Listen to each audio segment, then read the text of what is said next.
Perbaikan jalan di wilayah Kota Lubuk Linggau saat ini tengah dilakukan secara bertahap oleh pihak terkait guna meningkatkan kualitas infrastruktur serta kenyamanan para pengguna jalan.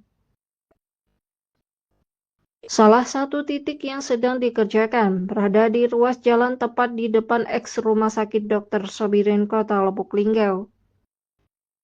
Pada lokasi tersebut, petugas terlihat melakukan perbaikan pada bagian badan jalan yang mengalami kerusakan seperti permukaan yang berlubang dan tidak rata. Proses perbaikan dilakukan dengan pengupasan aspal lama, kemudian dilanjutkan dengan perataan dan pelapisan kembali agar kondisi jalan lebih kuat dan aman dilalui kendaraan. Selama pekerjaan berlangsung, arus lalu lintas di sekitar lokasi tetap berjalan, namun pengendara diminta untuk lebih berhati-hati serta mengurangi kecepatan saat melintas. Perbaikan jalan ini merupakan bagian dari program pemerintah yang dilaksanakan secara bertahap di sejumlah titik di wilayah Kota Lubuk Linggau.